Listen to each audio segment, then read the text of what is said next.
I'm Catherine Chalfant, and with me here today is Nikki Bryant. I'm the director of the Enterprise Quality Management Division. And Nikki and I have been working on this class together, so we're excited to share some information with you. And the information that we're going to share today is our views and opinions. So I'm going to turn it over to Nikki to introduce herself.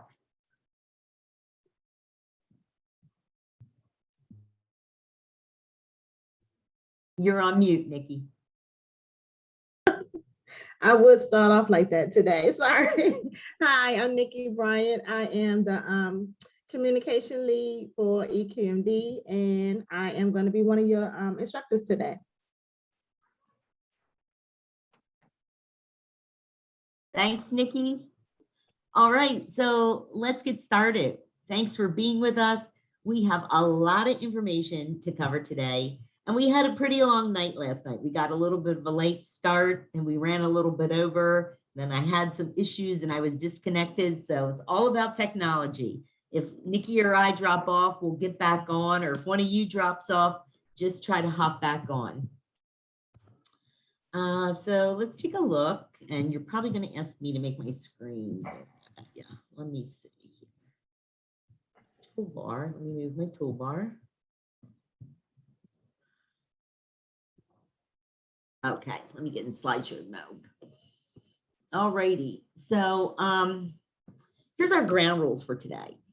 Today we are going to record this session. We did not record yesterday's session, so we'll be recording today's. Also, we're scheduled for 2 hours. We'll try to not go over that much, but that all depends on your participation. We ask that you break at your convenience. If you need to take a break, step away, please do. Also, I'm going to warn you, I have a very small puppy here. My husband will be coming home from work soon, so just please excuse the distractions when that happens. We're going to have 2 breakout sessions. You're automatically going to be moved to these breakout sessions, and we'll have some discussion and conversation on a couple of the issues. How do we plan to engage you? We'll engage you through the breakout sessions. We plan to show you some videos and have some recaps. I will apologize up front. Some of the videos, it might be a little bit difficult to hear, but we want to keep them in the presentation because you'll get a copy of all this information at the end. And so we ask that you take a look at them. They're pretty fun, and I think you'll be able to relate them to project management. We have some exercises. We're going to make use of polls, and please use the reaction feature. Give us a thumbs up if something's working, and you can hit that cry button if we're just going off on a tangent or you're just ready to move on. We ask that you put all your questions in the chat. We will respond to all the questions.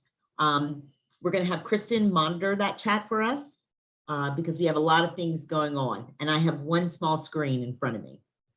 We also ask that you be mindful of the chat. So when you put something in the chat, just remember that the chat serves as a meeting record and that information is foiable. We ask again that you please keep your cameras off and mute yourself, except for when you're speaking. Okay, so turn your camera on. We want to see you and we want to hear you. All right, so let's take a look at our ground rules for today. Normally, if we had a lot of time, we would come up with our ground rules together. But what we have done is we put the ground rules together for this session because we have a limited amount of time. So we want you, first of all, to understand the importance of project management. We want you to be able to define what a project is and the difference between a project, service, and result. We're going to look at the project constraints and recognize when adjustments need to be made. And this is my key takeaway. If there's anything you take away from this class, it is learning and understanding about the project constraints. So we'll talk a lot about that. Nikki will go through the project life cycle, and that's basically how this class is organized. And she'll look at the project management process groups and knowledge areas. We want to help you learn to build successful projects, approve and acquire new skills, approve on the skills you already have and acquire new ones. And we want to familiarize yourself with templates, inputs, tools, techniques, and outputs. We have a lot of templates that we're going to give you. We're not going to go through them. Nikki will just show you a quick example, But when we're finished with this class, we'll be sending you a packet of information along with the class from yesterday. So you'll have all the slides, you'll have all the templates, and hopefully you can make use of them. We're going to use our case study that we sent out. Hopefully you've read it.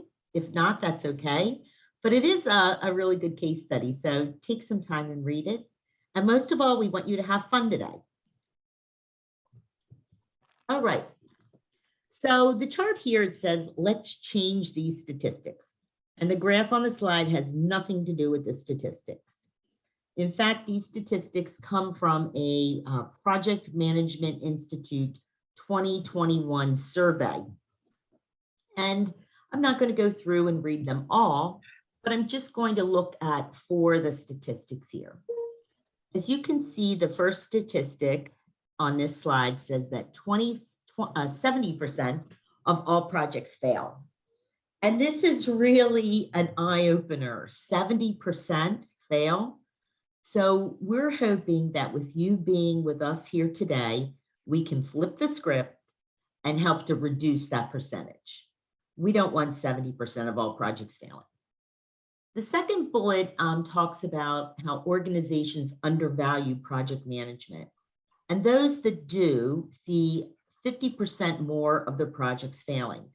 So it's obviously you have support from your organization or you wouldn't be here today. Let's drop down to the bottom of this slide. And at the bottom of this slide, you can see there's some positive statistics. And the next to the last bullet says that organizations that invest in project management practices waste 28% times less money. That's huge. That's huge. So by investing in project management, you're setting yourself up for success. And I think the last bullet is very telling. And that is that in just 5 short years, employers are going to need 88 million specialists working in project management roles. So project management is key to our work. All right. So we know the Super Bowl is this week. It's coming up. We want you to be excited about being with us. You spent 3 days at this training event. We know you're probably tired. You've heard a lot of speakers and there was a lot of great information, but we want you to get really excited about project management and join us today and be engaged and collaborate, just share some information. So we enlisted a help of our friend, Michael Buffer, who I'm sure we'll hear from if we're watching the Super Bowl on Sunday. And we want to hear what he has to say.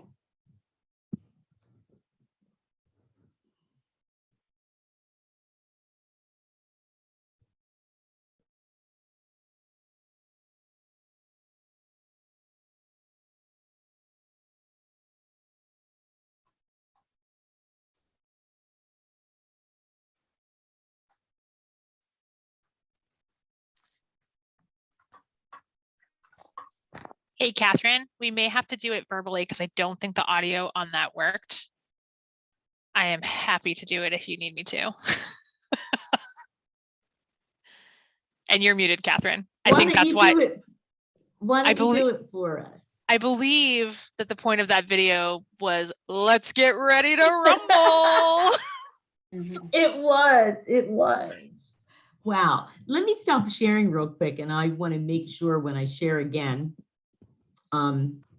that my video is shared. I'm just going to point out for everyone that I am now on a recording doing that. So it is all good.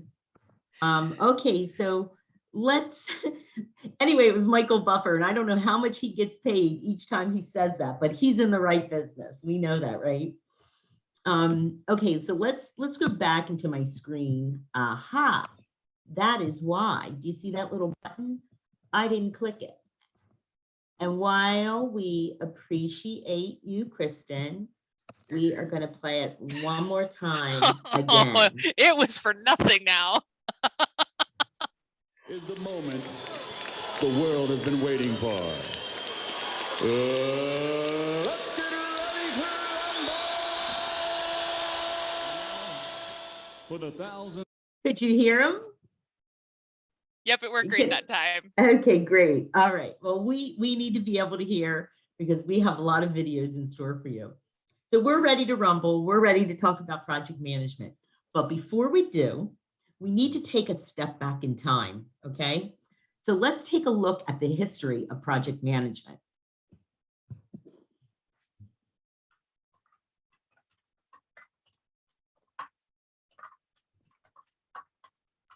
As if something were calling. A voice from the past, like some sort of inherited memory.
Right, I'm coming back to you.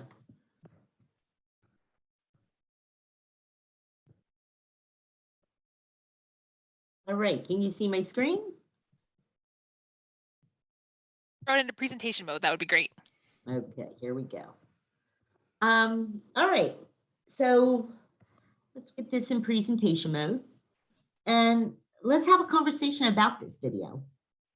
What did you think about it? Did it make you look at project management different? Did you ever think about the pyramids of Giza? Why don't we share? Raise your hand or just chime in, whatever you want to do. Let's hear from you.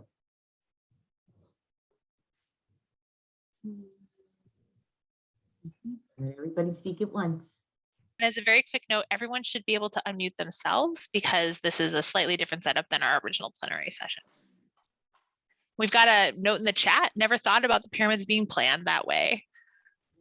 Yeah, it's like, you know, we hear so much about project management today. It's almost like a buzzword, right? And to think back to like approximately 2500 BC and, you know, think that these, you know, practices and principles of project management were applied to the pyramids of Giza. It really gets you to think, wow, it's nothing new. It's just repackaged, right? Anybody else? And Catherine, there's another chat about pyramids, or sorry, the surprisingly good HR practices that were highlighted in that video. And then also pyramids are definitely an epic scale. Yeah, yeah. Really complex, a really complex project. And if you read the case study on the Denver International Airport, that was a project full of complexities. I mean, obviously that project failed. We go back to the first slide with 70% of projects failing. So when we get more complex and involved, we open ourselves up for failure. But obviously the pyramids of Giza were a success. Catherine, it looked like Anybody Dr. else? Hassan was going to come off mute there for a second. Come on, Jeffrey. Well, all I would like to say that probably all this successful project had to have a project plan in place. If there was, let's say for the sake of our discussion, if there was essentially no project plan, probably that project never saw the light of the day. It's just as simple as that. And also, I can remember just in addition to pyramid, talking about maybe another 400 years ago when in India, they actually built this Taj Mahal, you know, and at that time there was no machinery involved also, but they actually ended up developing this one of the seventh wonder in the world, in addition to pyramid. And again, a perfect planning probably was in place. You know, we are only now beginning to discovering all these things, you know, but that was the bottom line. I would say rather, if I twist the question in other way, that can you show me a successful project where there was no project plan in place? That's great. That's great. And you know what? It's hard to find a successful project, right? I know when I go and look for case studies of successful projects, it's difficult to find them. But we're going to talk about that. We're going to, you know, help to make you successful. Is there any other thoughts or any other questions in the chat before we move on? Tammy? Hi, can you hear me? I certainly can. Oh, good. I thought it was interesting and important to know that it mentions how they took good care of the laborers, you know, which is a lot times is not always the case. But in this regard, you know, having good meals and a place to stay and medical care, I think was absolutely important for them to really get this project finished. You're exactly right. And one of the things I want to say when we're here today, I want you to put on the hat of being a project manager. Everything we share with you, think of as you're a project manager, you're managing your project team. And so the project manager, in that case, took care of the team building the pyramids, just like you need to have care and feeding of your project team, right? Jeffrey? Yeah, I think probably we are heading that way. But I also think that when you make your team members part of the vision, part of the dream, and when they start feeling like, hey, you know what, we also own part of it. There's this feeling of ownership, you know, whether you are providing them good health or food or taking care of them or whatever, you know, when they start feeling part of it, then the motivation and dedication all comes together and you actually end up seeing a great project, successful project. You're exactly right. Everyone needs to have ownership and feel a part of it because you all have a stake, right? You all have a stake in getting that project and that product, service, or result you produce you know, at the end, you want to be successful. So everyone needs to be engaged and have ownership. You're exactly correct. Anybody else? Any other chats before we move on, or any other comments? This group is good today, let me say that. So keep it up. Okay, I think I'm going to move on. Yeah, I'm I'll gonna just start- say for folks just to keep an eye on the chat. There's some good comments in the chat. Okay. One thing I'll just really highlight quickly, every project has unanticipated things pop up, and keeping a project on track when these happen is really difficult. I definitely know that. So there's a question, we'll be interested to know what some of the these were for this project and how they were handled. Yeah, that's really good. It's really good. You know, I don't know the exact pitfalls of everything that happened with the pyramids of Giza. Obviously there were, but you know, that's a great question. That's a great question. Okay, I'm going to turn it over to Nikki, and I'm going to go on mute and let Nikki take it from here. Nikki? Okay, so it's been some great discussion. I mean, we're just getting started. So what is project management? What project management that has been obviously been in place for several years? Well, according to PMI's project management body of knowledge, the PMBOK, project management is defined as the applications of knowledge, skills, tools, and techniques to project activities to meet the project requirements. So it's all of the activities that's done to meet the objectives of that project. Well, and before we go any further, I do want to look at our disclaimer here. I do want to know that although we're going to reference the PMBOK, throughout our slides, this course is not certified by PMI, nor is it our intent to prepare you to sit for the PMP exam. So we just want to put that out there. So what is a project? You can actually think of a project as a three-legged stool. It is unique. I'm sorry, let's start with temporary. It's temporary with a beginning and end date. It produces or creates a unique product, service, or result. And it includes progressive elaboration. It is iterative throughout the project lifecycle. Now, you have projects and you have operations. And when you compare the two, you're actually talking apples and oranges. We already know that a project is temporary. It has a beginning and end, as opposed to operation, which is repetitive. It keeps going, ongoing, it's ongoing. With projects, you produce a unique output. Well, with operation, you're constantly reproducing the same output. It's repetitive. And as opposed to a project which ends when it meets its objectives, that doesn't hold true for operation. The operations do not end when the objectives are met. So we're gonna get some more participation from you guys. I'm gonna drop a link in the chat box, and we're gonna take a poll.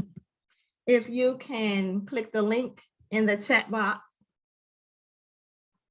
we're going to take a poll, and we have two activities here. One is shopping for groceries and one is sleeping.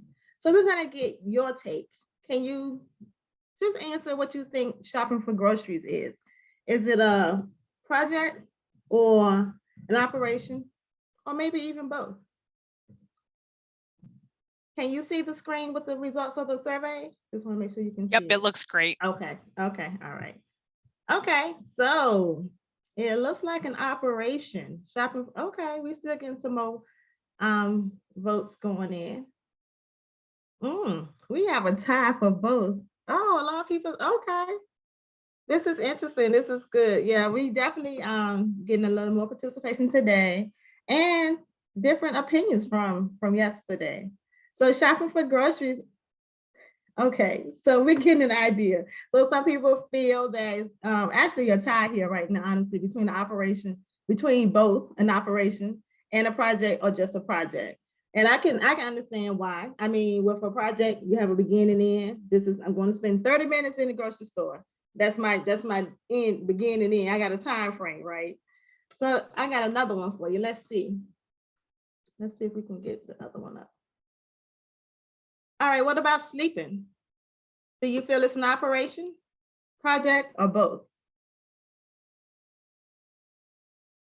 Operation. Operation. Okay, it's repetitive, right? I guess I sometimes look at it as a project.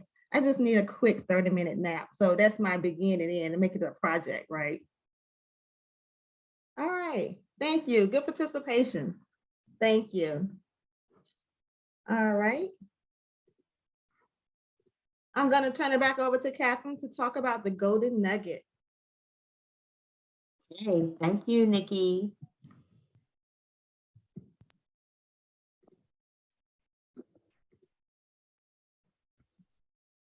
My voting. All right. Minimize that.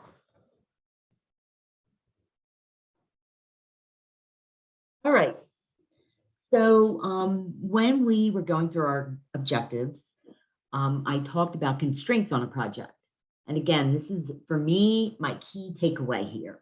And if you can apply this to everything that you do professionally and even personally, I think you're going to set yourself up for success. So the PMBOK refers to constraints on a project as oftentimes the expanded triple constraint or the triple constraint. And if we look at this expanded triple constraint, which we've coined the golden nugget, we can see to the right that we need to look at scope, resources, schedule, quality, budget, and risk. Scope, what are you producing? What's the description of that product, service, or result? Resources, who's producing it or what's producing it, what people or what equipment is needed, the schedule, how long it's going to take, the quality of that product, service, or result. Does it meet the intended use? Does it meet the requirements as described? The budget, how much is it going to cost? And the risk, whether they're known or unknown. And for me, risk is probably the most difficult constraint to work with, particularly those unknown risks. And what is important is you always need to factor in and consider these constraints on every project. And what's important is that once you identify the constraints, you need to be aware that if one constraint changes, it's going to impact one or the other 5. So you need to plan for that.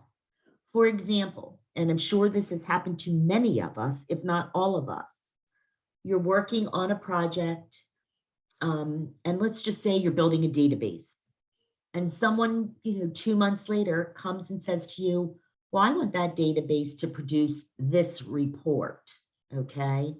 And it currently doesn't. So what that is going to do is that scope has increased, and that's going to most likely affect your schedule. It might take a little longer. Perhaps you need some subject matter expertise who have to, provide information to build that report. It might cost more money. You might have contracted this out and you need to go back to your vendor and say, I need this report. Well, that report's going to come with a cost. So you need to always be mindful that when one constraint changes, it impacts the other. It's kind of like this push and pull effect. You also have to factor in the possibility that different stakeholders have different opinions on these constraints. And we're going to talk a lot about stakeholders. So you're going to need to manage your stakeholders throughout the life cycle of your project. Last but not least, you need to engage your project team and make them responsible for assessing the situation, looking at those stakeholders and finding out, what is their view? Where do they fit? You need to balance your demands. There might be trade-offs. It's sort of like tit for tat.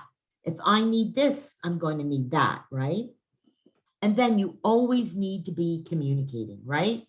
We always need to have proactive communications. We'll talk a lot about stakeholders and we'll talk a ton about communications. So let's take a little bit of a deeper dive. As I said to you, I'm challenged by risk when it comes to identifying risk, especially unknown risk. And I think this is probably one of the most classic examples of project management where risk was not factored in. In fact, I can remember I was in DC this night when Hurricane Irene was coming through. In August of 2011, there was to be the dedication ceremony of the Dr. Martin Luther King Memorial. Dignitaries were coming from all around the world for this ceremony. President Obama was in attendance, 250,000 people expected to attend, and Hurricane Irene comes through. Wow, did this shut things down? So we're going to take a look at a video. We're going to look at an announcement that Mr. Henry Johnson, who was the project manager for this dedication ceremony, remember that's the project we're talking about is the dedication ceremony. We're going to look at his press conference.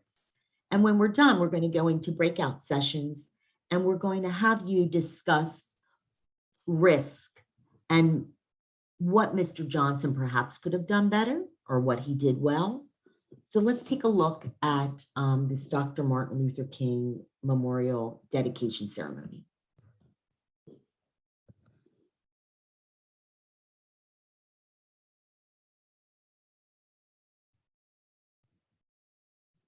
This price for avocados?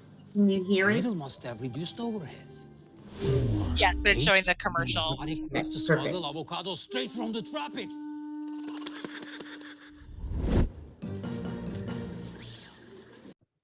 On Saturday, we will hold a national prayer service at the Basilica of the National Shrine of the Immaculate Conception. This will be the final official event of the dedication week.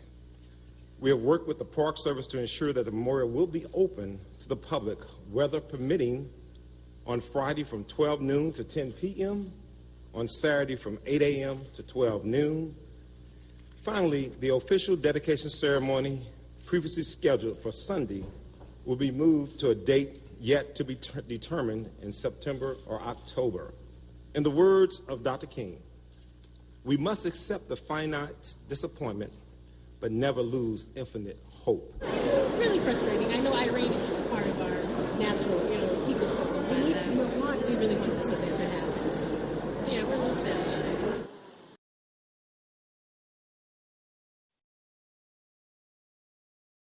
Okay. So let's move into our breakouts. Let's reflect on the video. Let's talk about what happened, the situation, put ourselves in Mr. Johnson's shoes. What could we have done better?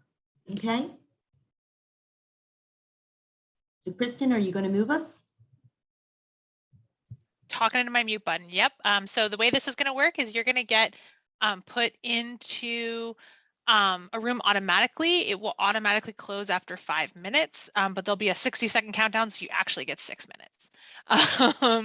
So feel free to keep talking until you get pulled out of your room. And if anyone gets cut off mid-sentence, I apologize in advance. Here we go.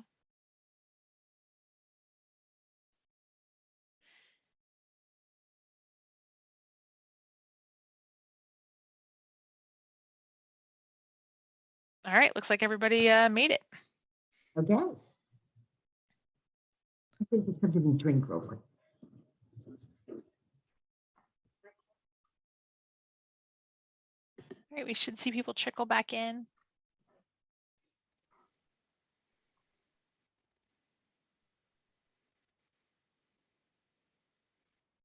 Oh, everyone is very engaged in their conversations this go around, which is very funny.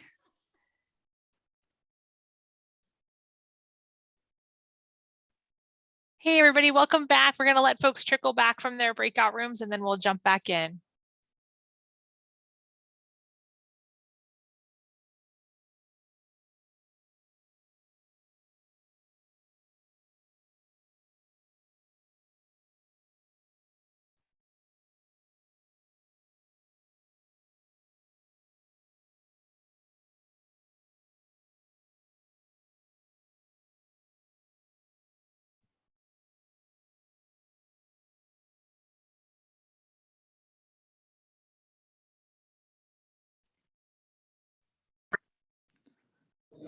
what should be the venue for that case? Hi, everybody. Welcome back to the main room. I apologize if anyone got cut off mid-thought. It can be a jarring experience, but we are going to do a quick little summary of how the conversations you all had in your small group. So Catherine, take it away. Thank you, Kristen. So welcome back. The wonders of technology, right? We want to hear from you. We want to hear what your groups discussed and what you thought of the video, particularly about Mr. Johnson managing this project. What did you hear in that video? Anybody want to start? Any group?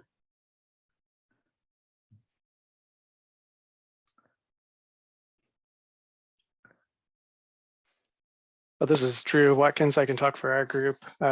We discussed two things. One was the communication felt lacking to us. It wasn't clearly explained kind of what the new plan was, why they moved on from the old plan. And then kind of more from a project management perspective, it seemed like the ultimate failure here was to manage the risk, right? If you've chosen August for an outside ceremony with 250,000 people on the East Coast, like that is the beginning of hurricane season. No, it looked like from the previous slide that they chose that date because it was the anniversary of one of King's speeches, I believe. So they had a good reason for choosing it, but East Coast August, that's a risk that probably ought to come to mind. So those were our thoughts. Thanks, Drew. You're exactly right. Yes, August, that was the time it should have been held. Anytime you have an outside event, aren't we thinking about the weather? Shouldn't there have been a backup plan, a plan B?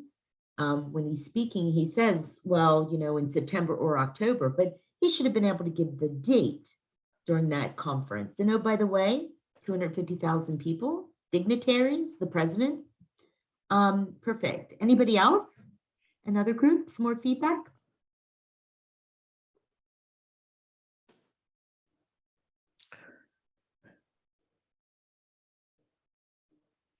Jerry or James?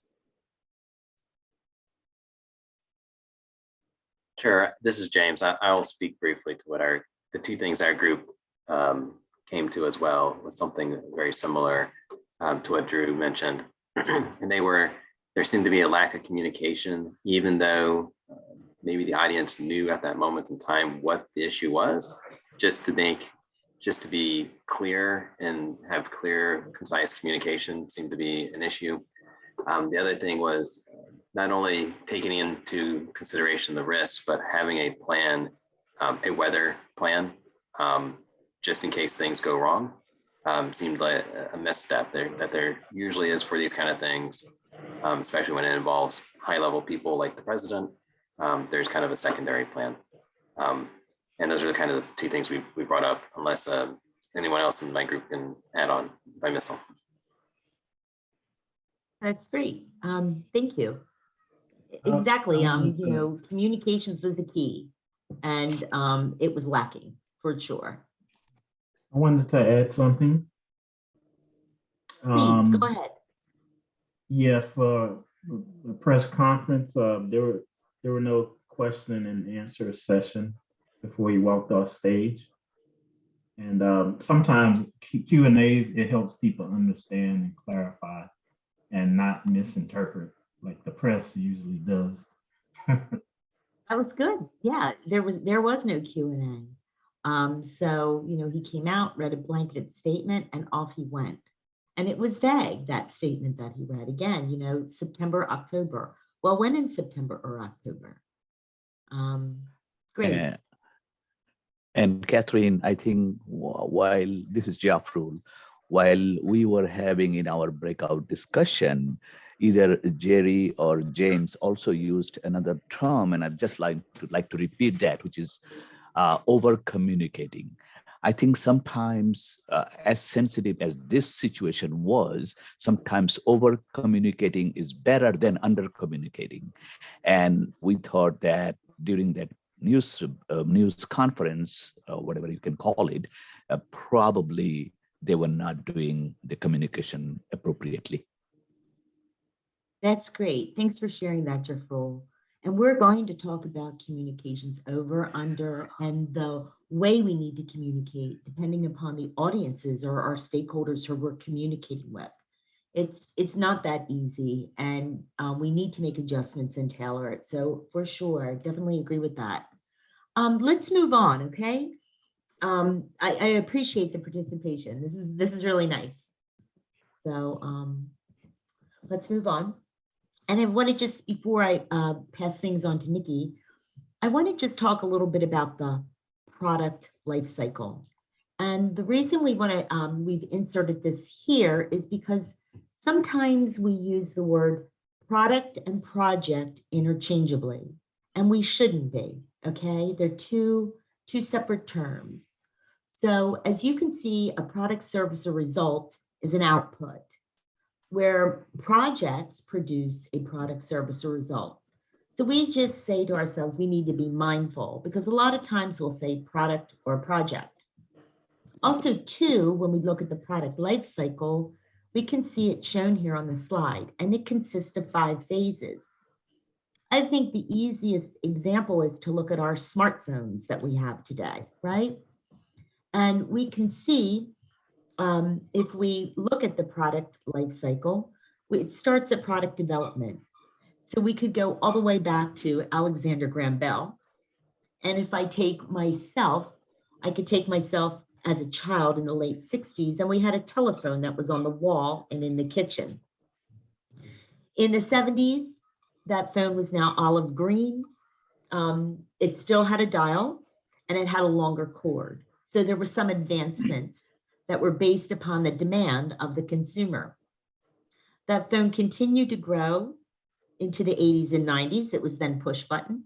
Then it looked like something from outer space where it sat on a caddy. You could walk around it, you know, the house or outside. It had a huge antenna. And now we're to the day, or to the point where we have these smartphones. We see different versions that come out. You know, we have, cameras, we have internet access, and each time there's a new version, that is based on the demand of the customer. What's important to recognize in the product life cycle is when you look at the peak of maturity, the responsibility falls on the developer to understand the demand and the need of the consumer, because we don't want to get to decline. When we get to decline, we restart again. We restart product development, and we continue that life cycle. So I just wanted to pause here and make sure we understand the difference between products and projects.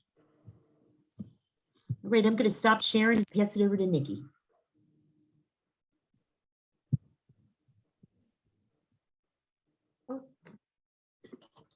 Okay, so Catherine talked about the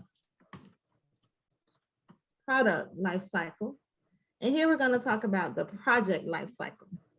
Now, the project life cycle, it may seem linear, as in a straight line, but as you move from one phase to another, you may have to go back. You may have to go back and repeat, especially in the monitoring and control phase, and that is one of the phases.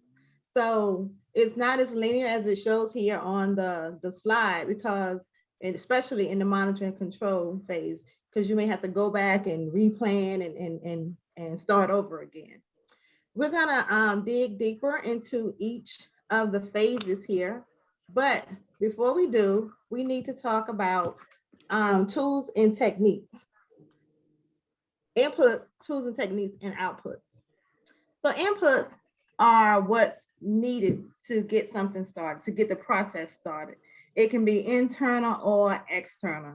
You could be doing a QA assessment, and you need an input, you need the QMP. The QMP, the quality management plan, would be the input to start the assessment. Tools and techniques are something tangible or intangible, well, something tangible, because it's a template or a software program that helps you along the way to assist you to complete that, to achieve that product process. And the output is, just as the name indicates, it is what's generated, the product, service, or results that's generated by the process. And your output may actually be an input to a successor process. So the initiation phase is the beginning of the project life cycle. This is where we define the new project and obtain authorization to start it. So in the initiation phase, this is the why. Why do you need this project? Why do you need this new phase, this new version? Why do you need it? It could be a market demand, a customer demand, could be a technological advancement, just like with the iPhone scenario that Catherine talked about. You could be going to the next version of the iPhone. But this is the why. Why do we need this project? And to help back up the why do we need it, you would conduct a feasibility study. And a feasibility study helps to determine the usefulness of the project or the product. It can help determine how profitable it could be, how marketable it could be, and maybe even any alternative solutions to that product. When you're doing a feasibility study, you will want a different set of people, a different group than who's on your project team to conduct that feasibility study, and that's to eliminate bias. So this is one of the documents, one of the attachments that you will be receiving with the slides here. And this is just a template of the feasibility study to show what it looks like. Can you see that, Christian? The feasibility study? Yep, it looks okay, great. just want to make sure. Okay, all right, so this is just a Word document, a template, and it includes the information that you would put in your feasibility study. Again, it's just a template for you to complete. And introduction, the history, even talking about the current operations, the system objectives and issues, and of course, your assumptions and constraints. So just wanted to show a quick example of what a feasibility may look like.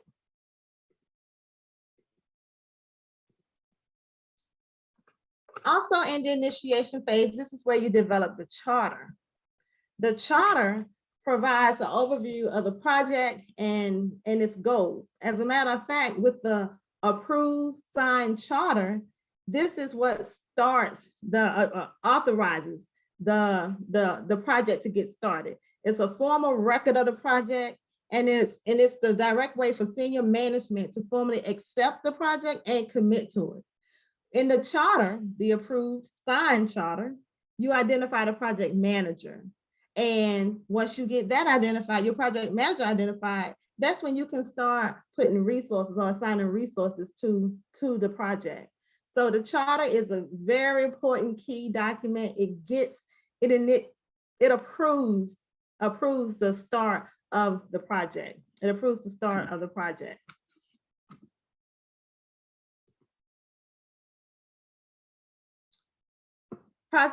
Some of the elements in the project charters includes the statement of work. The statement of work, in which I'm sure we are familiar with that term, but it's a description of what the project will produce, and it shows, how the results will be achieved.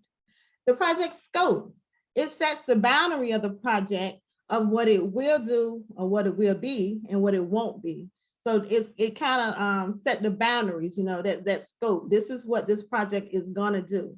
And the overview, that's the reason for starting it, because you did your feasibility study and there was enough to say, hey, let's move forward with it. So it's an overview of the reason for starting the project. It provides a high level estimate on the time it's going to take, your deliverable dates, your resources, and the staff needed. It's a rough idea also for your stakeholders. Again, we're talking about stakeholders. We are even thinking about stakeholders in the initiation phase, but it's a rough idea for the stakeholders, and it should be communicated. That's the key word, communicated as early estimates only.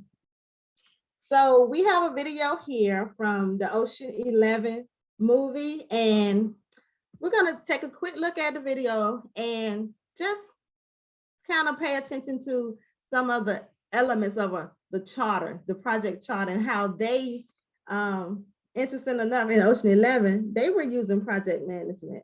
So I'm gonna start the video here.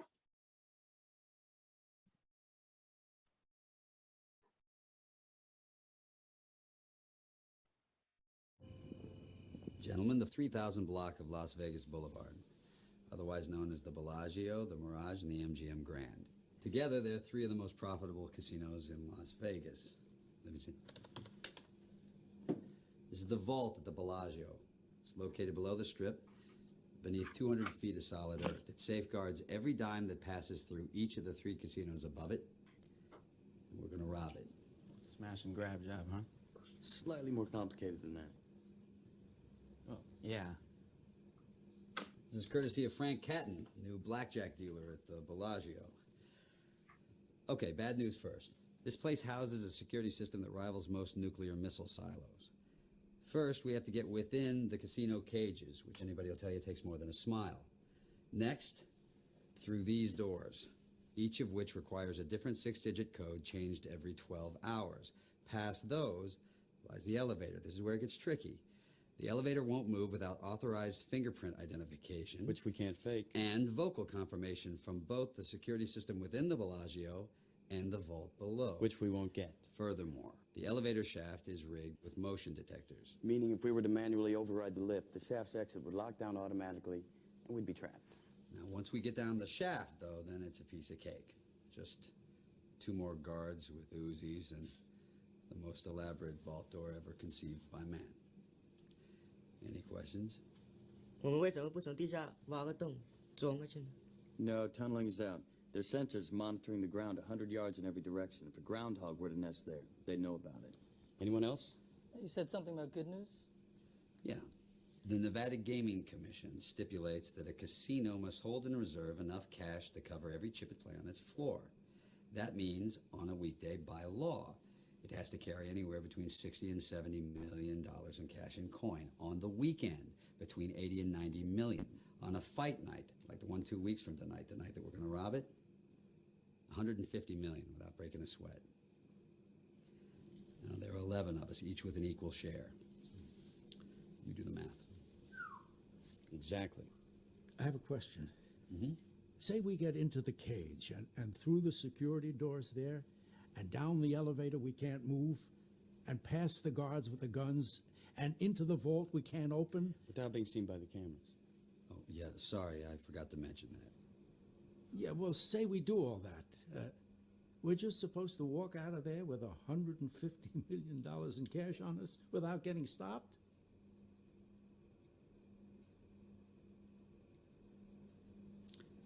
Yeah. Oh. Okay.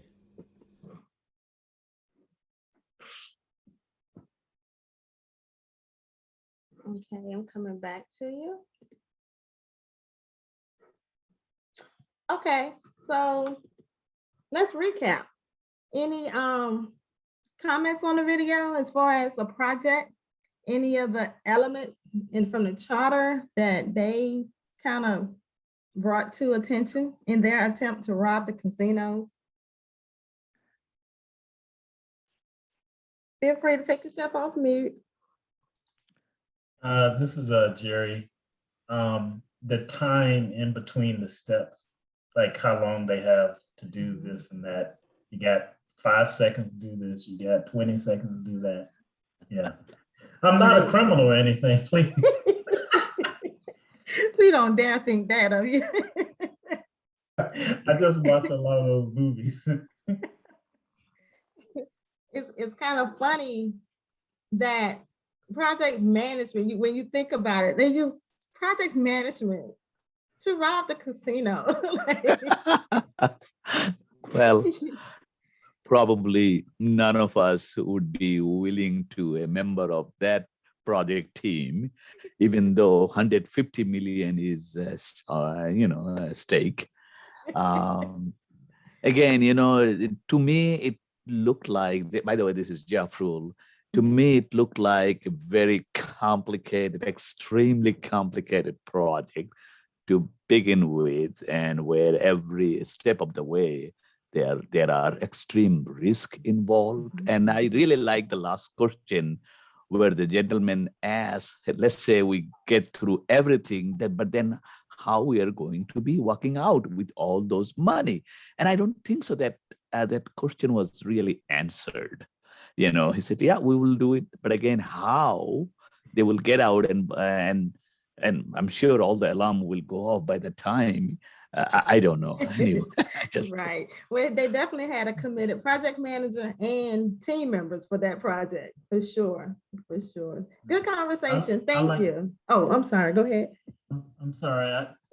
I'd like to add that he didn't mention a board plan. He's pretty overly confident that they won't have any problems. I'm like, well, you gotta have an exit strategy. Again, I watch a lot of movies. Yes. So we're gonna does someone have anything else to say? Okay. We're gonna continue and finish talking about some of the elements of the charter. So you have the objectives, you know, clearly we know what their objectives was, but your objectives were comprised of success and how they should be measured. The justifications, roles and responsibilities, who's going to do what, who's going to be on the team and who's going to do what. And with the charter, the most important element is the authorization page. Again, this is the official sign-off page with signatures from your sponsor and your key stakeholders. All right, speaking of stakeholders, we're going to stop here and turn it back over to Catherine.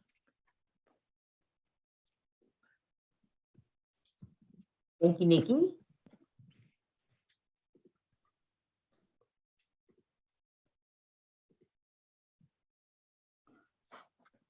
All right.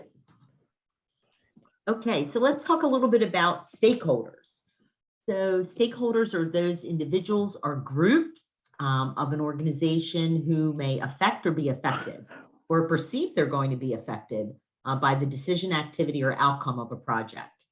And as I said earlier, stakeholders can influence the project, the expectations. So they have great influence over that project and, you know, they can stop a project. So we need to make sure we bring our stakeholders to our table early and often.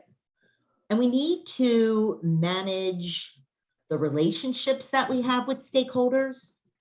And it's really important in managing those relationships that they're leveraged, you know, focus on project success, influencing each of the stakeholders differently. Remember, everybody comes to the table, you know, with a different opinion or bias.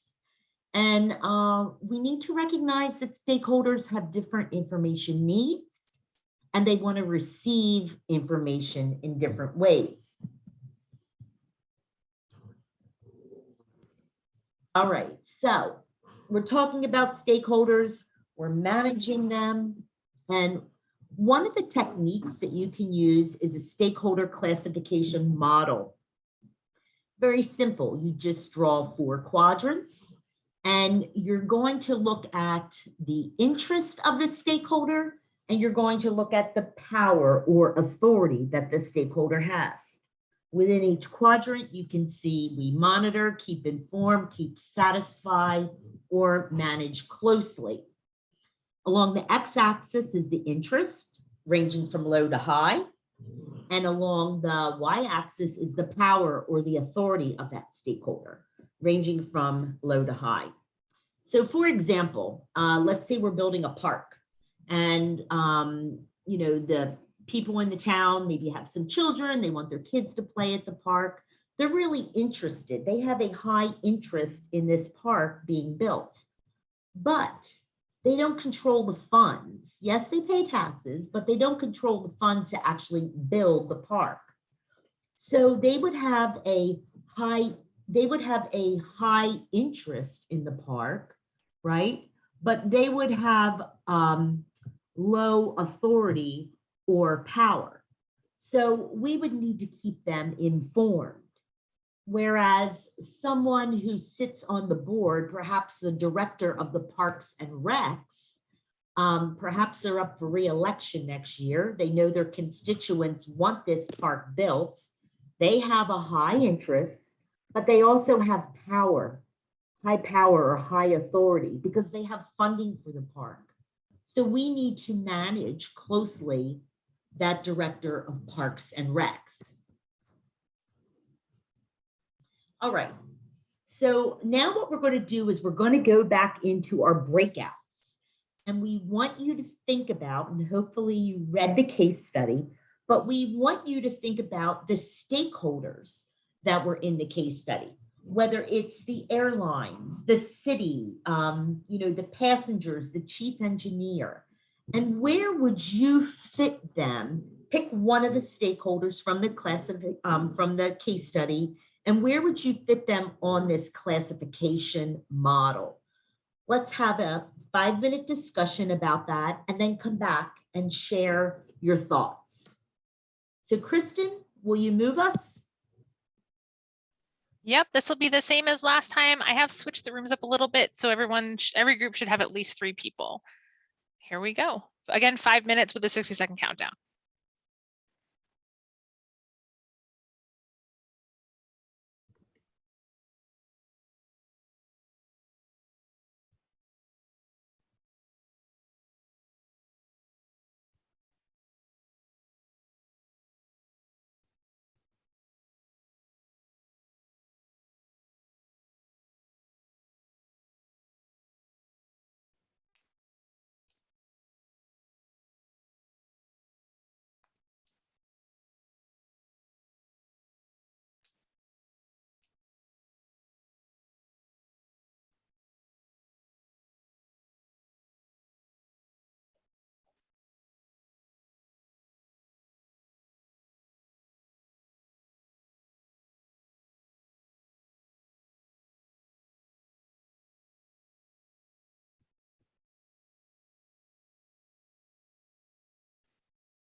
Hey, everybody, welcome back.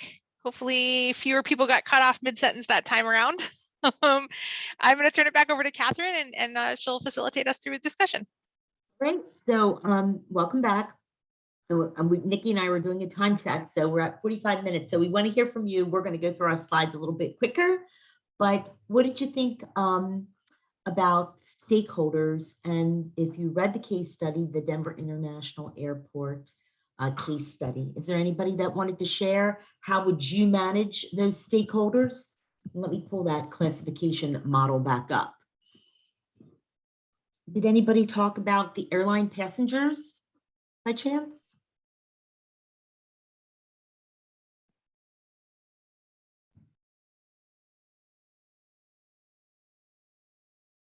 How about another stakeholder? Anybody? Oh, this is Drew. We didn't talk about the airline passengers themselves, but we did talk about the airlines. And it seemed that in this project, they really underestimated the power of the airlines. They really left them out of the discussions, despite the fact that they had very high interest in the process being what they needed it to be. And that calculus that poor calculus was kind of revealed when they later came back and said, we need these changes, and they had the power to affect them partway through the project, and it ultimately resulted in contributing to its downfall.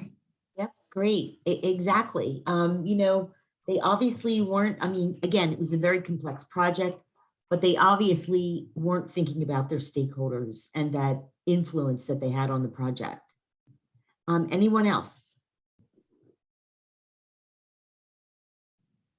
My group talked about the project manager himself.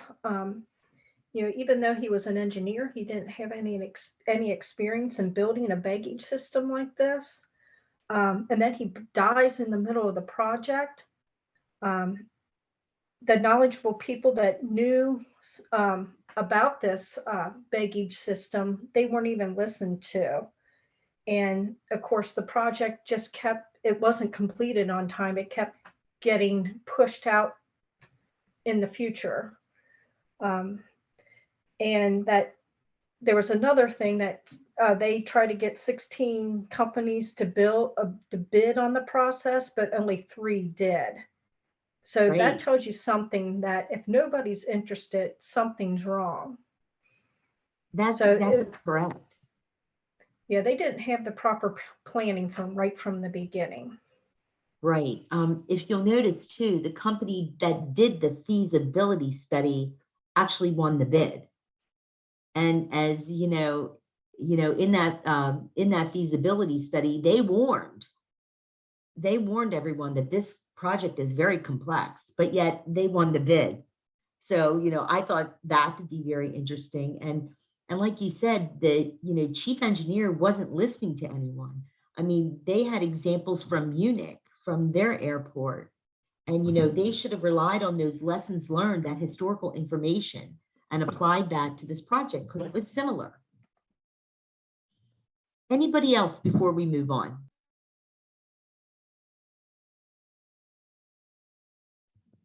Great, going once, going twice, going to move on.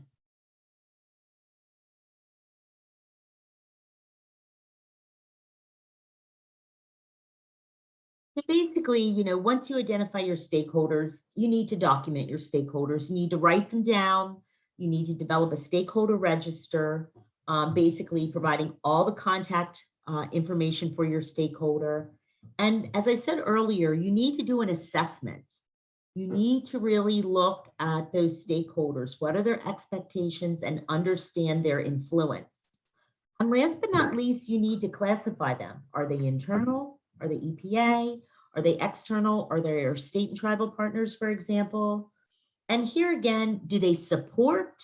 Are they neutral, or do they resist? This is critical. Do they support the project? Are they neutral? Do they really, not care? But particularly if they're a resistor, you're going to need to get them on your side, because they could, stop the project. Okay, I think we're going to pass it back to, one more, project kickoff meeting.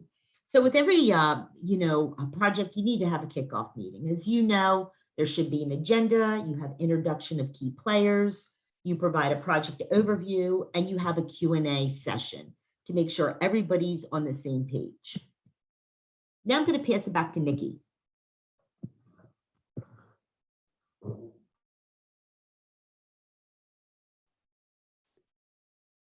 Okay, so I think, okay. So Catherine ended the initiation phase, and we jump now into the planning phase. The planning phase is where we establish the scope of the project. This is where we define the course of the actions that we're gonna take to meet the objectives of the project and be successful. In the planning phase, you have to manage your talent, or some may refer to it as human resource management, talent management and human resource management. Some people, like I say, refer to it as human resource management, but we manage our talent here. And it results in the creation of the talent management plan that addresses roles and responsibilities and reporting relationships, who reports to whom. It also has a staffing management plan. Now, as you're managing your talent as a project manager, it's important to influence the project team, be persuasive, practice effective listening, and more importantly, to promote a professional and ethical behavior with the team. Some of the talent management tools are your organizational charts, which include position descriptions, but also the RACI chart. RACI, R-A-C-I. RACI means responsible, accountable, consulted, and informed. And the way you set up your RACI chart, you'll see the example here on the screen. You have your activities and you have your project team members listed. And for each activity, you identify from the RACI, the role of that person, of your team member. So for submit change requests, so you'll see that responsible, this is the person who is responsible, person or persons, who is responsible for getting the job done.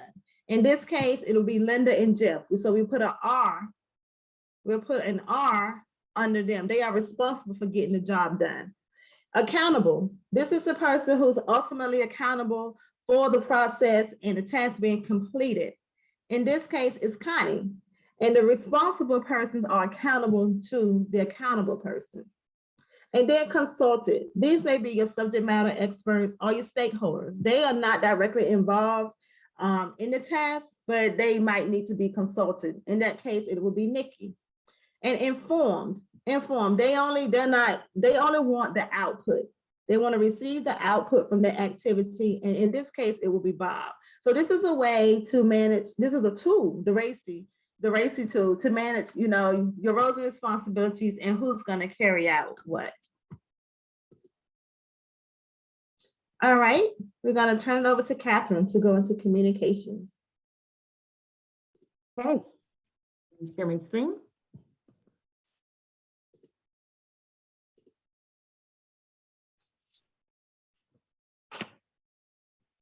Okay, so let's talk a little bit about communications.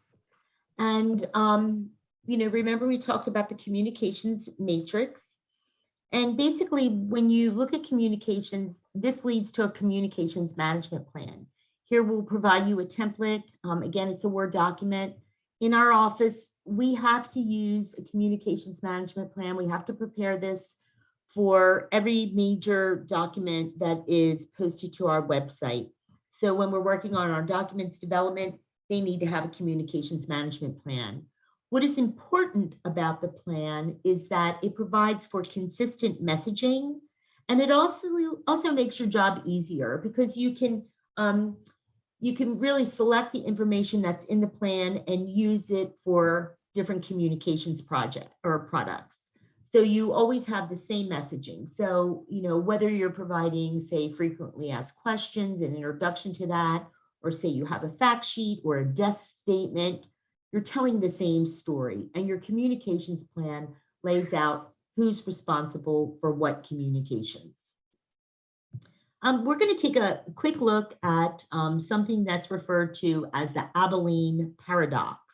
And this is all about communication. So let's watch this video.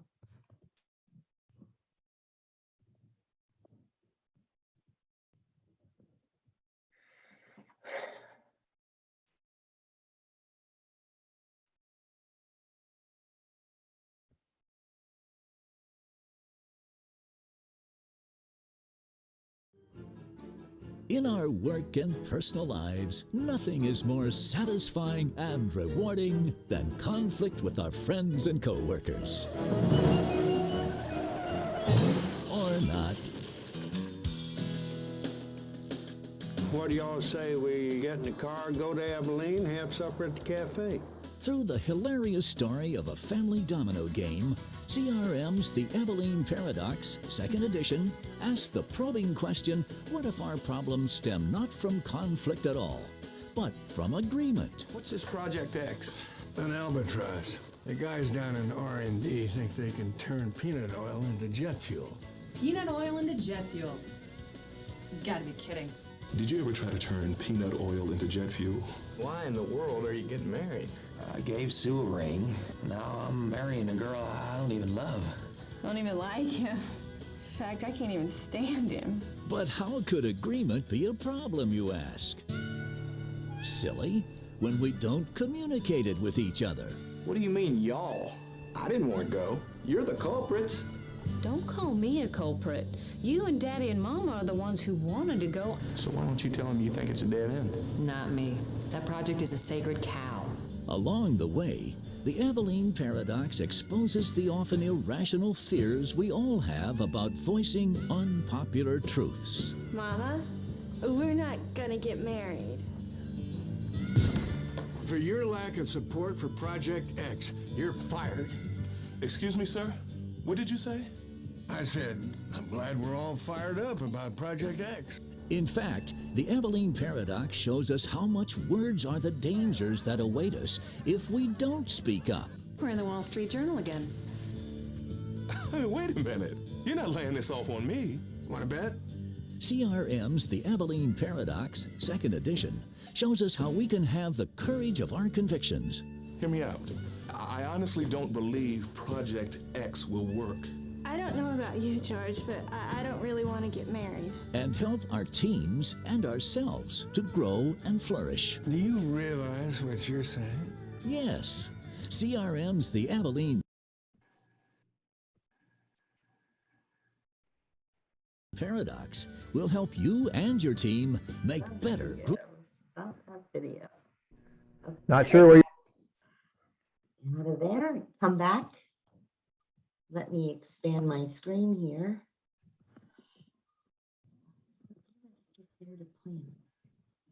Okay, so let's just see, perhaps with a thumbs up, if you ever have felt that you've been put in the position where you couldn't speak, what you felt. Okay, when you're working on a project team, were you ever hesitant? We're not going to record this, so just give a thumbs up for, let's see how you feel. Have you ever been put in that position?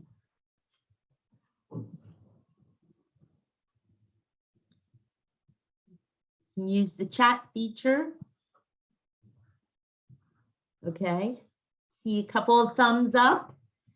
The important piece here in this video is that you as the project manager, right? Remember, we're speaking from the perspective of the project manager. You need to really ensure that your project team feels comfortable and, they can work with you. They feel that they have this safe environment where they can raise issues, they can raise concerns, because we don't want to get on that bus to Abilene, right? We don't want to go down a road and that's leading to nowhere or isn't going to lead to the success of a project. And so often we do. So often everyone, will come to the table, or after we're working on a project, and they'll say, well, I want this added to the project. That's where we have that scope creep come in. And we just really set ourselves up for failure. So we need to make sure we create that safe space for our project team members, for our stakeholders to be able to communicate with us. Okay, so as you can see, communications matters. And there's really 3 types of communications that we look at. We look at interactive communications. That's what we have through meetings, conferences, calls. And then we also look at push and pull communications. Push communications is targeted communications.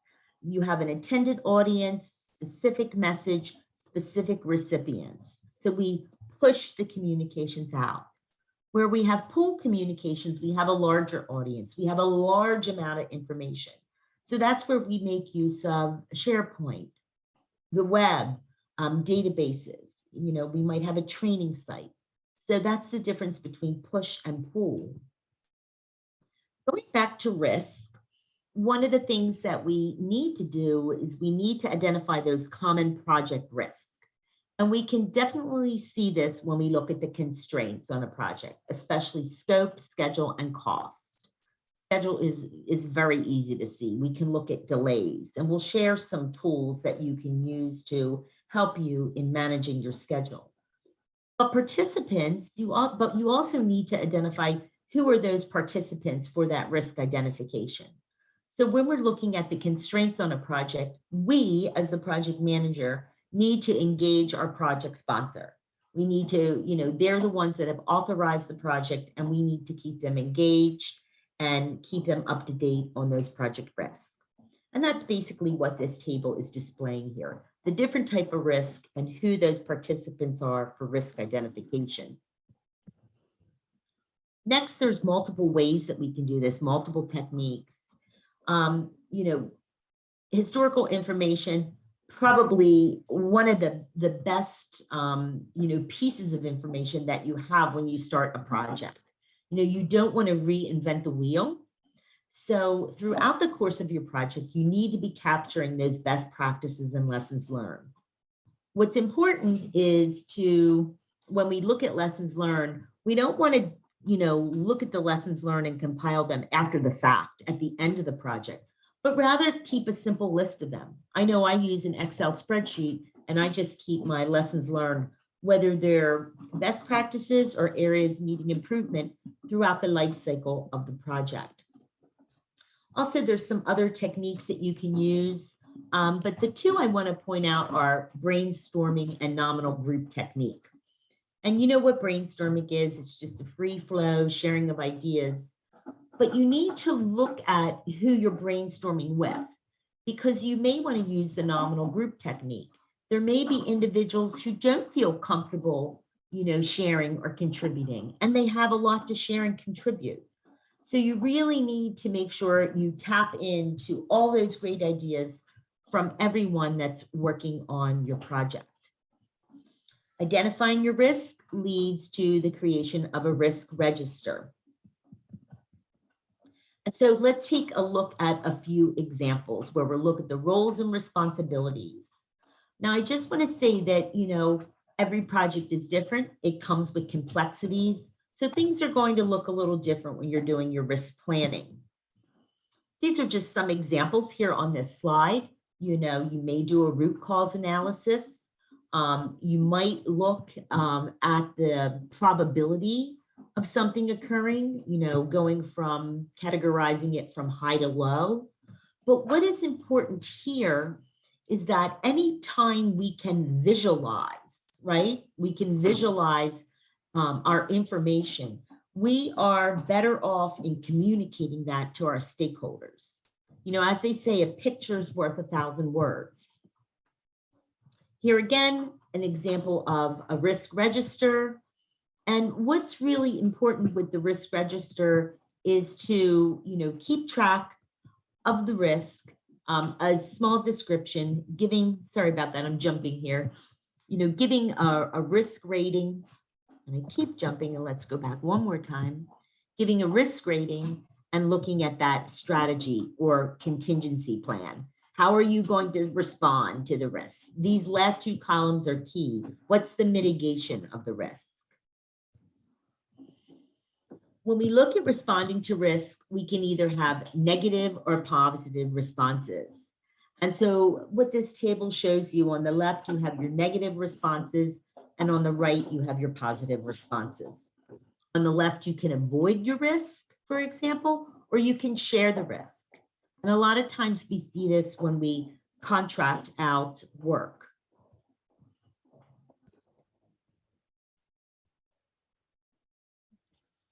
So let's talk a little bit about procurement management. We're still planning, believe it or not. We're in the project, we're planning, and we know that we don't have that subject matter expertise in-house. So we're going to conduct procurement. This leads to contracts, purchase orders, perhaps a grant. And basically, as you all know, when you procure a product, service, or result, you're buying something, right? And along with that buying, you need to identify associated risk. Here's a great opportunity to provide a simple plan as a procurement management plan and a statement of work. What are you purchasing? What are you buying? What are those deliverables? So what we want to do right now is we're going to do a short poll. Nikki's going to drop it in the chat. We're going to look at 3 contract types. Fixed price, which is a set firm price. Cost reimbursable, where we as the buyer make payments to the seller in response to them completing work. And time and materials. It's a hybrid of the two.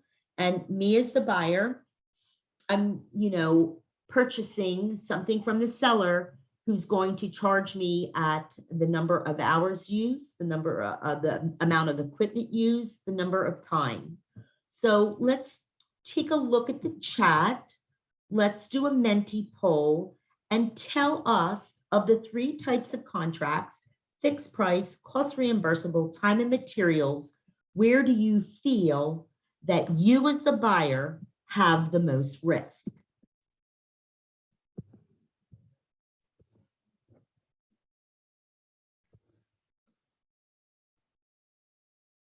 Where do you as the buyer have the most risk?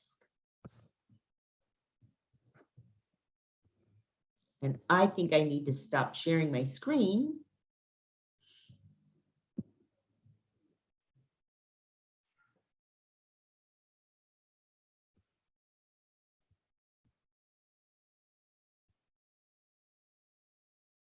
Catherine, can you see the results? I can, they're coming up. Okay, Thank you. okay. Mhm. So where does the buyer have the most risk? Oh, wow, cost reimbursable, okay. All right, well, no one said fixed price, and that's exactly correct. A lot of times we see it in time and materials. Yep, time and materials is going up because basically as the buyer, we're at the mercy of the contractor. They could take a longer time to produce something. We do see risk with cost reimbursable, but a lot of times we see more risk with time and materials because it's going up because we're at basically, as I said, at the mercy of that seller, right? Okay, thanks, Nikki, for sharing that. I'm going to go back and I'm going to share my screen again.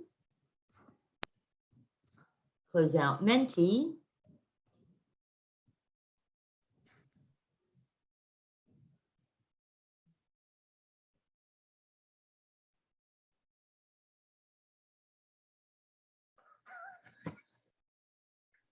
All righty. Okay, so we're still planning, we're looking at procurement, and as I said, you need to make that decision, and it's really a make or buy analysis. And so you need to use a technique that's going to help you determine to make that decision and document that decision. Do you produce it in-house or do you outsource it? What's really important to consider in your decision of making or buying the product, service, or result is that you have to factor in not only the direct cost, but the indirect costs, that overhead, that supervision and administration. And cost is your biggest factor. You need to factor in skills, training, ongoing maintenance. For example, the vendor may need access to a particular site. And so, there's a cost associated with that. Perhaps it's, SharePoint or a certain database, or they might need a certain certification to get in or a certain training. So there's an associated cost that you need to factor in. Also, when you look at your statement of work, and I cannot stress this enough, is it needs to be clear and concise, just like the project statement of work. That's where we fail when we don't identify our requirements.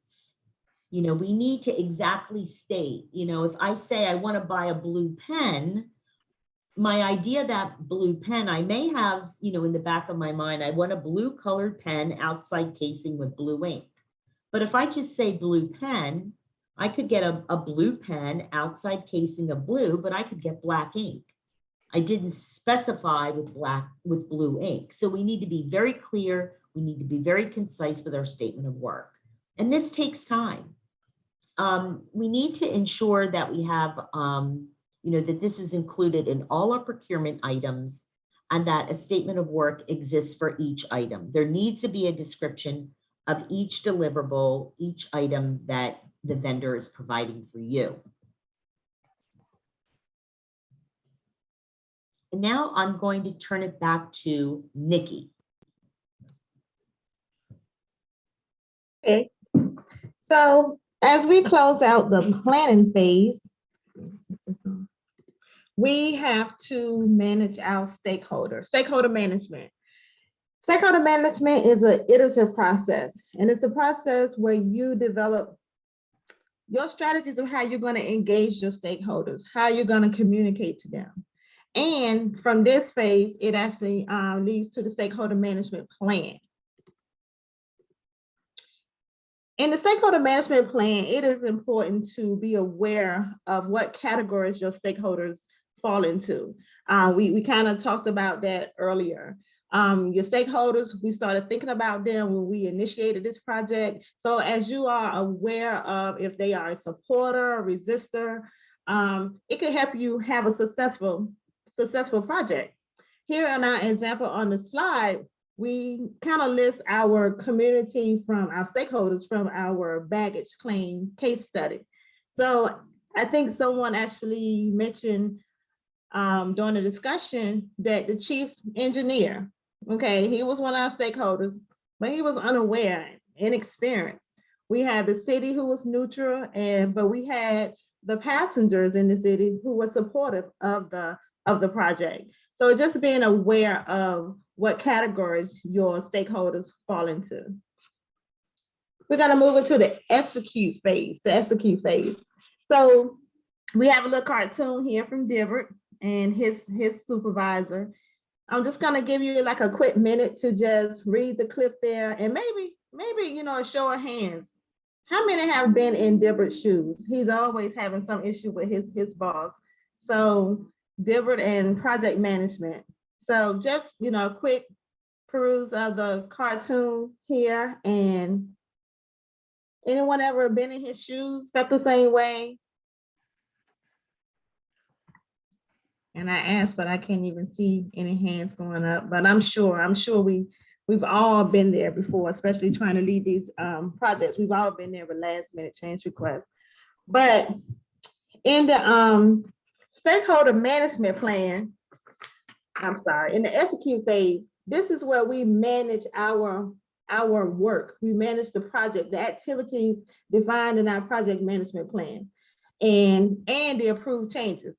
And the change requests might be corrective and preventive actions, and maybe even defective repairs. So we're executing. This is where the rubber meets the road. This is where we pretty much spend a lot of our budget here, because this is where we are doing the work defined in the project management plan. We do have a short video here from the Big Bang Theory, and we're gonna see how they did with one of their projects that they committed to.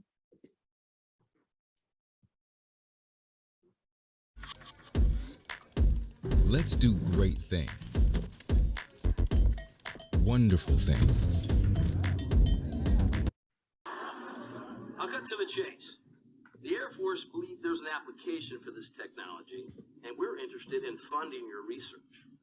Well, thanks, but you should know we're a little concerned about this being used in weapons. Oh, well, let me put your mind at ease. What we use it for is none of your business. I don't know how I feel about this. Look, guys, it's just a guidance system. It's not like you're handing us the Death Star from Star Trek.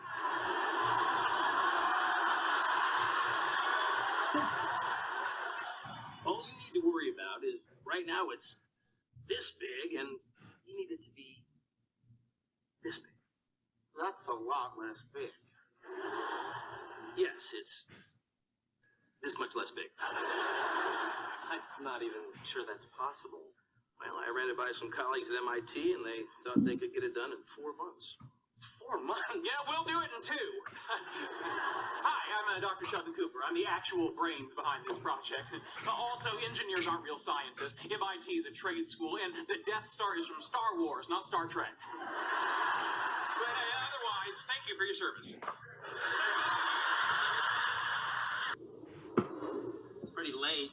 Think I've got time to run some more simulations on the cooling system? Sure. It's still figuring out the thermoacoustic expander. While you do that, I am going to pump cerebral spinal fluid through my brain cells to remove the metabolic byproducts of the day's thoughts. What? It's called sleep, and it's my bedtime. Night-night, y'all. But hey, you're not going anywhere. We only have 2 months to deliver this to the Air Force because of you. I know. I was there. Well, wake up. We're going to put in a lot of late nights. I don't really know how to say this. We could try starting with Sir. Right. Sorry, sir. He said start with it, not end with it. Sir, we've hit a bit of a snag. We're already behind schedule. The computations required to overcome the deployability issues are more significant than we thought. I understand that we're under contract, and I don't know what the consequences of violating that are, but we're not going to be able to deliver in the time we promised.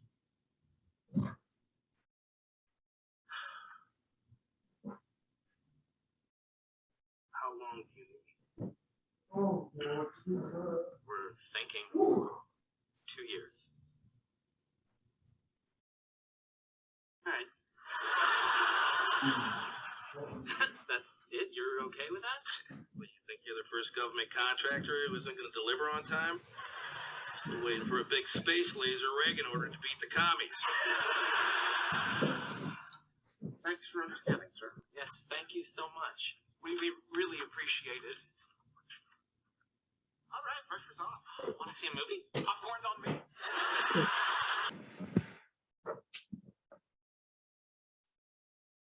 Okay, trying to get back to everyone.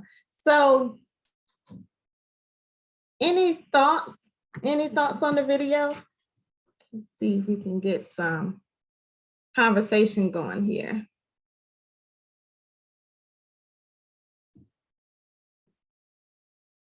Feel free to take yourself off mute, or you can type in the chat box. Any thoughts with that them executing? They committed to this complex project in a short amount of time and ran into some issues.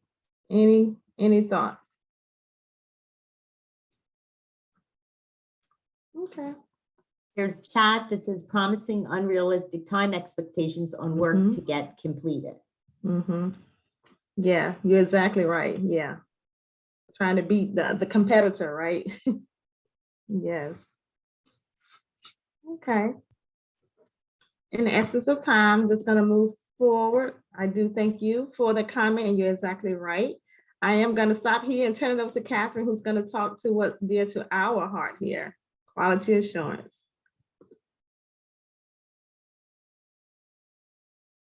Let me unmute. Okay. And let me share my screen.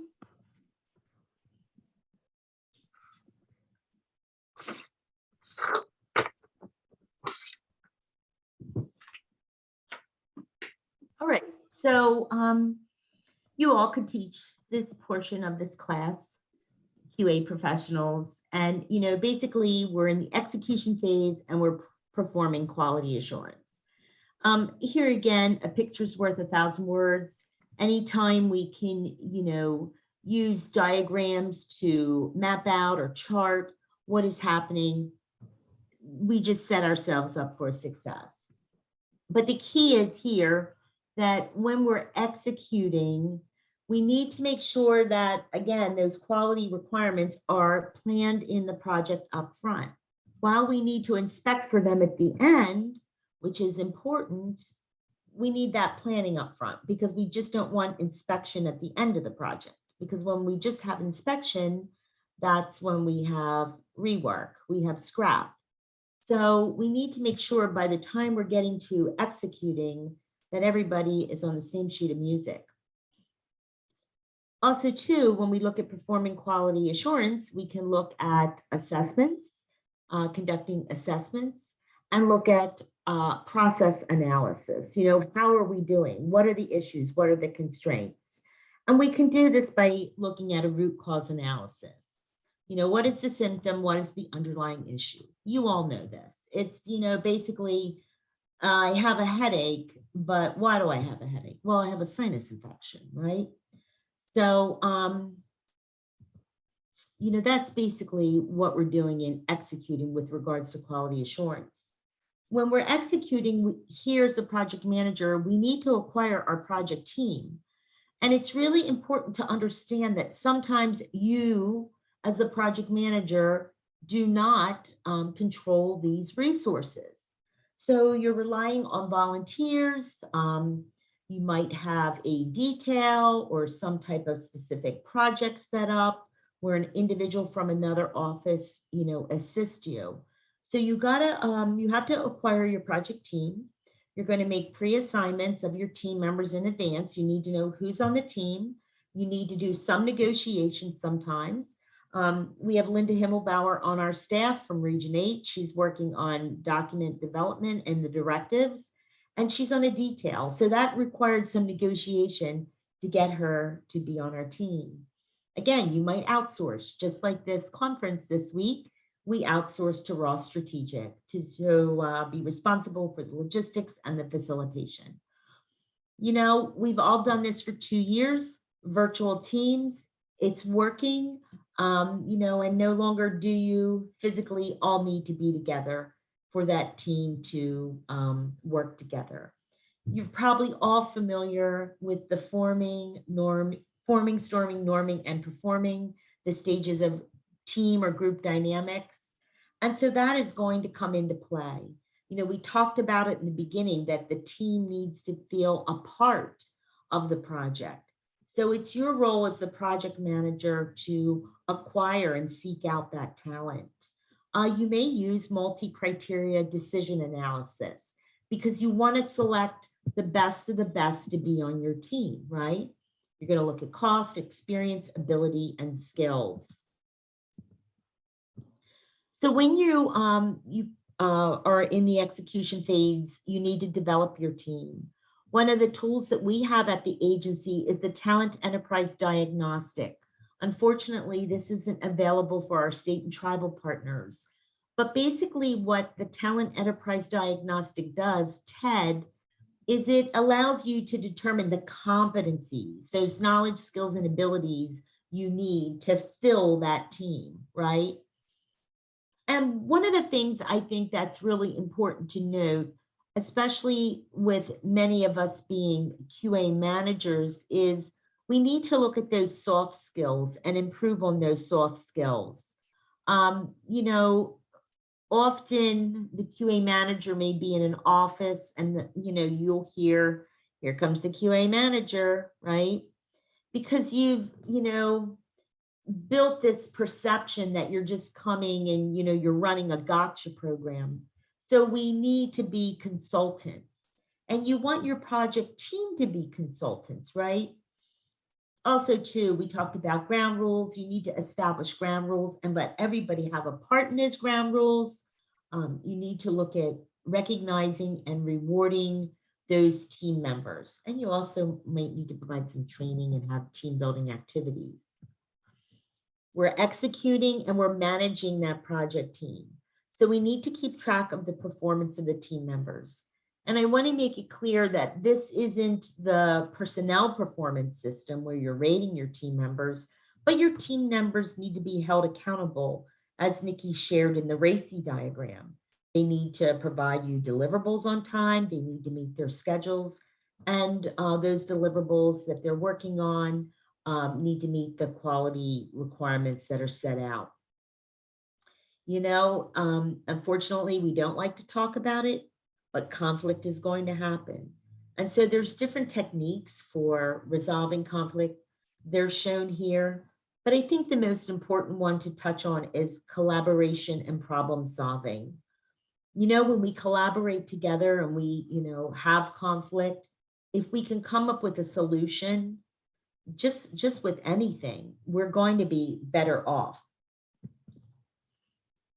And let's talk a little bit about some interpersonal skills that you as the project manager need to have. You know, you have that title project manager, right? But you need to really get in the role of being a leader. You need to have that broad, big picture. You need to communicate the vision. You need to inspire change.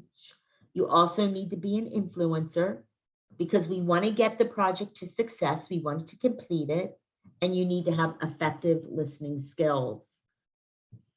Also, too, you need to be engaged in effective decision making, using negotiation and influence, always focusing on the goals, gathering in all the information, taking it all in and analyzing it.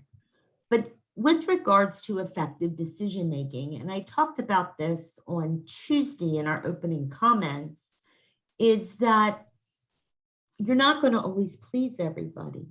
And while you want to make the best decision possible, you need to be able to explain the reasoning or the rationale behind the decision that was made. So now I'm going to pass it back to Nikki.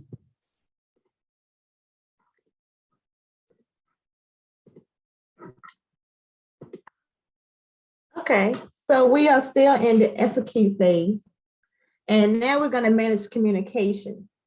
This is the process where you carry out your communication plan. You're going to determine how requests for information is managed and how information is clarified and discussed.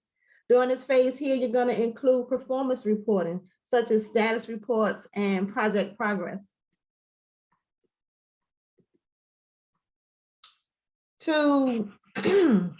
Excuse me, you're also going to execute procurements.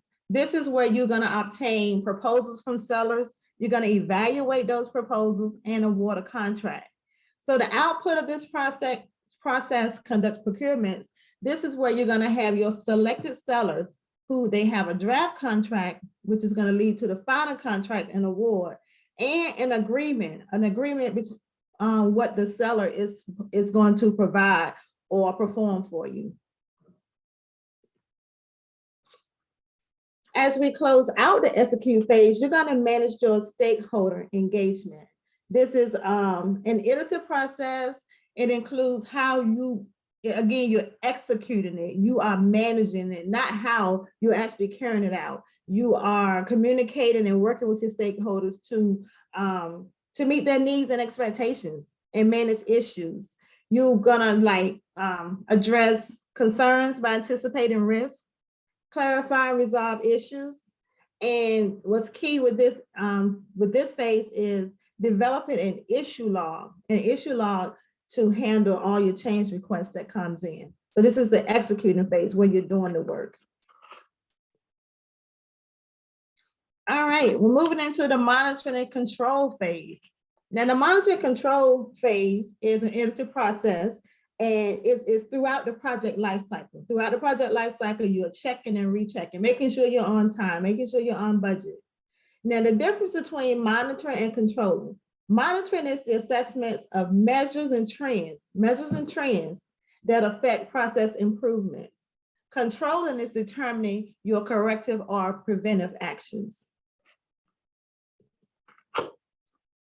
During the monitor and control phase, you're going to monitor and control your work. You're going to review your schedule and cost forecast, validate the changes are confirmed and executed appropriately. Here you're going to, this is where you prepare your work performance reports. That includes your deliverables, your change status requests, and status reports. So you're monitoring and controlling, making sure everything is in order, in place, on time.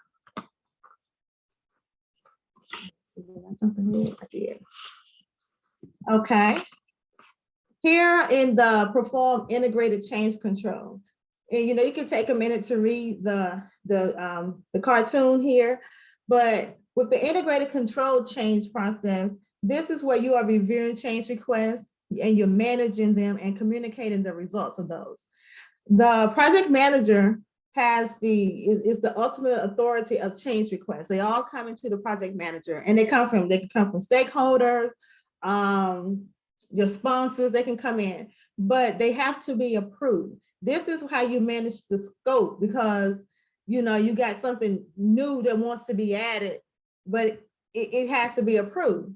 And to get it approved, the project manager will likely charter a change control board. A change control board, a group of key personnel, including the stakeholders and your sponsors and what have you, that meet and they review and they approve and communicate. They meet on those change requests, they approve them, and then they communicate the change requests, the approved ones, out to those who need to know. The key thing about the integrated change control is it's important to log all of your document changes. Everything that comes through outside of the initial boundary to scope, you definitely log all your changes. The change, when was it made, who requested it, when was it approved. So you just want to document your change logs. Still in the monitor and control phase, you want to validate the scope. Again, this is the scope of the project, ensuring that your deliverables are reviewed and approved by your customer or sponsor. You want to obtain formal acceptance of those, validating the scope, validating that the deliverables are met, that they are verified and they are met. Controlling the scope. Again, still in the monitor control phase, we're controlling the scope. And this is where you monitor the project and product scope to ensure that the baseline is maintained. This right here helps prevent scope creep. We kind of talked about that, mentioned that word earlier, scope creep. And you'll see here, we have a graphic here that says, let's add this feature. Okay, we can add it, but it's gonna cost you, and not only in money, but also in time. Okay, and in the essence of time, we have a nice video here. Please take a minute in your free time and look at it. It definitely gives you an understanding of a project that encountered major scope creep. So please, and that's the time we're gonna bypass it, but please, in your free time, take a minute to check out that video there. All right, I'm gonna turn it back over to Catherine to talk about how you control your schedule. Okay, thank you, Nikki. We have a lot of folks that need to drop off. We are 2 minutes over time. So we're going to run through these next few slides very quickly.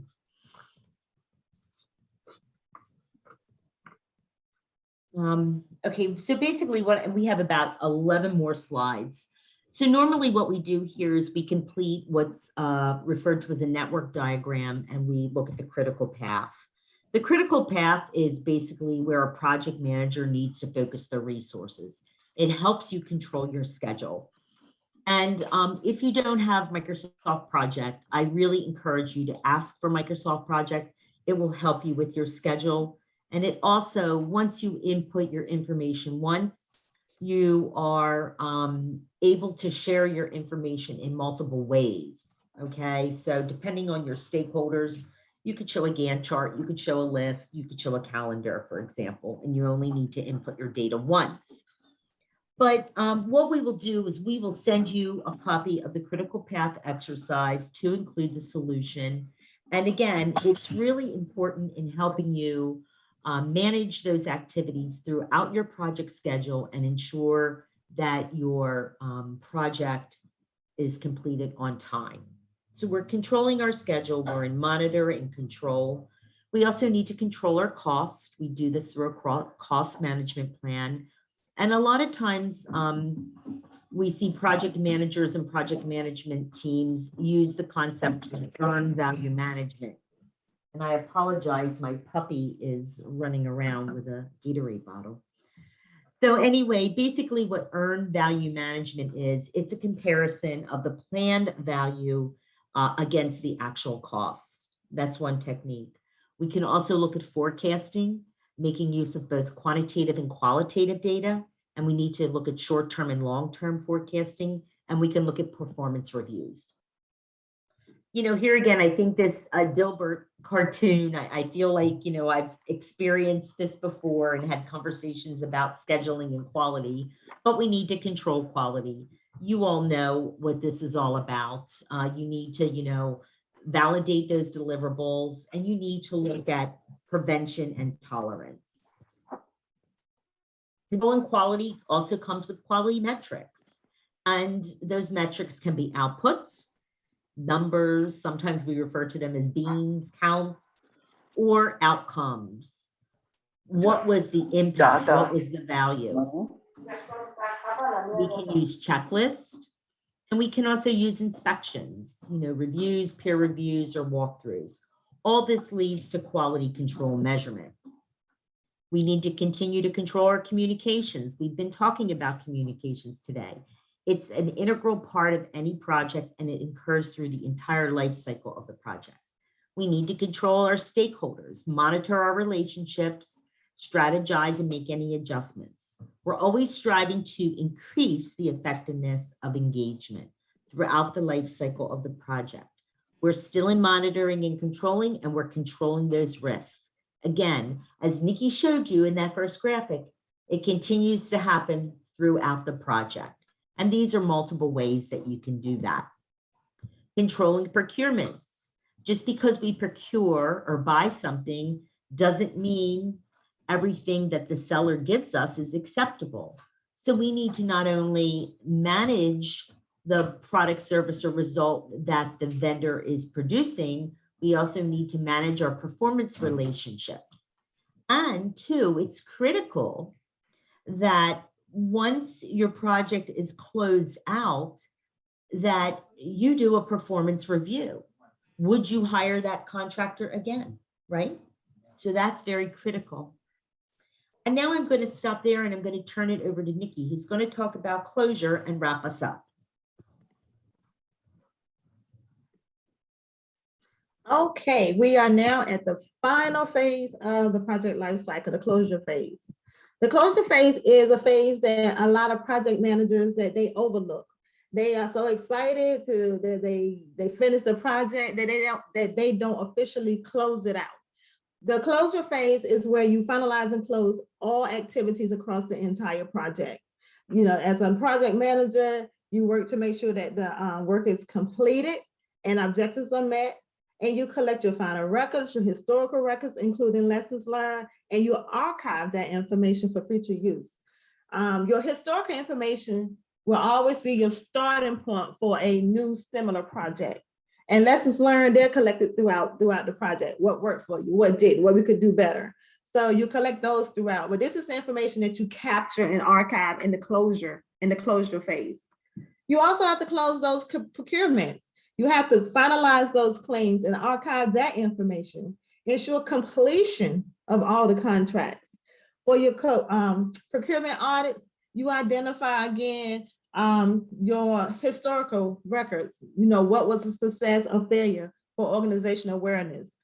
For your negotiations, finalize all those claims and get a formal written notice that the contract is complete. So these are steps that are often overlooked, but these are steps that need to be or should be completed in the closure phase. And I ran through those slides real fast. I'm going to turn it back over to Catherine. Okay, we are sorry we ran over, but we appreciate all of you, the conversation. If you have any final thoughts, please drop it in the chat. We will be sure to make sure you get a copy of the slides, all the templates, and we always want to hear from you. If there's anything we could do to partner with you, and of course, continue to improve on this training course. So again, thank you for attending today, and thank you for attending this week, the agency's quality program training conference. Thanks a lot.